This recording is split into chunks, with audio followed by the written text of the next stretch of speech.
And Paul Nuttall joins me now. Welcome to the Daily Politics. Now, you said you want UKIP to be the guard dogs of Brexit. How do you plan on stopping any backsliding from Theresa May this year, given you only have one MP and a rapidly diminishing team of MEPs? Well, look, UKIP has to remain an electorally viable force. I mean, if UKIP begins to fall in the polls, if UKIP isn't doing well in elections, then there's no sort of impetus for the government to hold to their word. And let's be clear, what people voted for on June the 23rd was to control our own borders, to control our own finances, and indeed to be able to sign free trade deals all over the globe. If we stay in the single market, we can do none of those things. But how are you going to stop her backsliding? Exactly. I mean, she may not backslide, but how are you going to stop her if you think she is? Well, put it this way. You know, we forced David Cameron into giving the referendum in the first place by being strong electorally. We intend to ensure that Theresa May doesn't backslide by doing the same thing. And that's why it's important that I came into this role. That's why I decided to stand, because UKIP is more important now than ever before. Do you worry, though, that forever being on the back of Theresa May and her government over Brexit, that actually your pressure, trying to outflank on the right, you could see it in that way, will actually end up with the government getting a worse deal for the UK? No, I think they'll get the best deal, because Britain will be able to look into this century confident, able to sign its own trade deals, able to protect its own borders, not paying a membership fee into the European Union and not having to comply with EU regulations and directives. I think that means a strong, confident, free and democratic UK. I mean, do you agree that it was UKIP that actually forced David Cameron to call that referendum? No, of course not. I mean, Paul knows that the Conservative Party has a long history of opposing the single currency, talking about William Hague, talking about us being locked in a burning building without a key to get out of it. Paul's problem, and I've got a lot of time for Paul, he's a lovely man, is unity. Diane James lasted about, 5 minutes? 18 days. Poor old Stephen Wolfe got whacked in more ways than one. And now neither of them are in the party. Neither of them are in the party. Your biggest donor doesn't think any of the candidates were up to scratch. And, Nigel Farage is still sort of headline news. Right. That almost looks as good as Trump. Your leadership could be undermined by the fact that the party's falling apart at the seams. No, it's not falling apart. In fact, since I've taken over, we've gone up in the polls. Membership has risen for the first time in a year, and we've finished second in a by-election. The party's coming together now in a way it hasn't for about the past 2 years. Is that right? Look, the problem that we've had in UKIP was simply this. The designation process for the referendum basically created a cancer in the party. It split the party in two. And you think you've fleshed that out? I've fleshed all that out. So no further defections? To us, there may well be No, defections. from UKIP to the Conservative Party. You're confident about that? Absolutely. Who's your leader in the group in the Welsh Assembly? Neil Hamilton. Right. Is Neil Hamilton, even though Nathan Gill was appointed? Nathan Gill isn't an Assembly member at this present moment in time for UKIP, so he can't be the leader. So it is Neil Hamilton. That's fine. That's leader in Wales. OK, would it be a failure of your leadership if anybody else does defect from UKIP? I would be amazed if anyone defected. No, I understand that, but would it be a failure of your leadership? Well, I think it would be a failure of unity, and I would be very disappointed, as I always am when people leave this party. But look, we've put a smile back on everybody's face. Myself and Peter Whittle, my deputy, are changing how this party behaves, and we're looking forward to a successful 2017. As you say, after the referendum, there seemed to be, to use your words, a cancer in the party. There seemed to be infighting as the party sort of fought it out.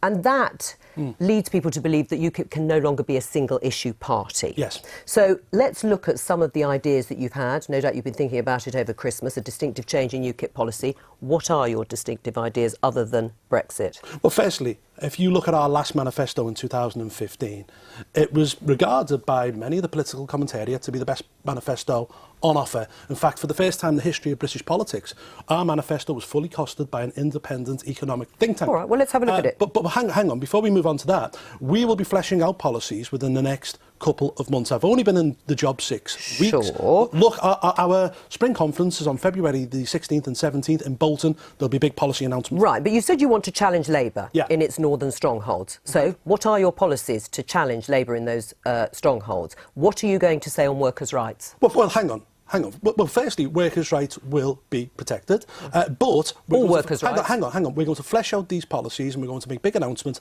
at Spring Conference. What we will continue to do, Joe, is we will continue to talk about the issues that matter to working class people, which on are doorsteps. Which are, I tell you what they are, because I do a lot of this. It's immigration. They want a fair but firm immigration policy because wages have been driven down over the past 10 years by uncontrolled and unfettered immigration. They are law and order because they feel as if there's no deterrent in society because British working class people are the most likely to be the victims of crime. It's about putting British people first, whether that's in the job market or indeed ensuring that British. Do you support the rail union strikes at the moment in this country? Well, look, I think trade unions have done a great job for workers' rights. Do you support the strikes?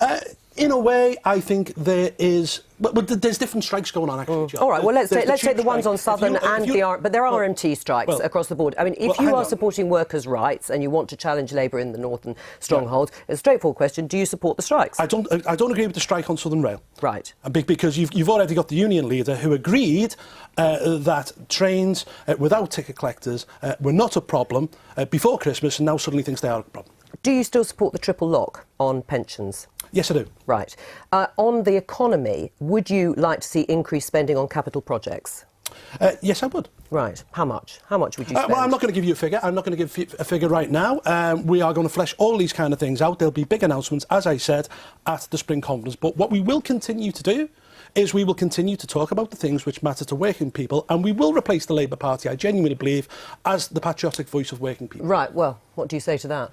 Well, I think you've got a long way to go to do that. But I think, look, what will become clear, and this is a challenge, you know, for the Labour Party to make sure that we fill this space just as much. But I think what will become clear as Brexit becomes a reality, and many of people in Manchester and the north of England who voted for Britain to leave the EU will still feel disaffected even once we have left the European Union. And will they look to UKIP rather than to Labour? No, I don't think they will look to UKIP because many of the concerns that they have about their changing communities, loss of control within their communities, private rented sector, taking hold, the loss of the high streets. UKIP, with their free market agenda, with their agenda to privatise the NHS, will do nothing to secure those communities. And I think that Paul, and I wish him well. He's a good northerner, but I think that he will fall foul of the fact that he's got nothing to say to communities like mine in Manchester once we get over this Brexit issue.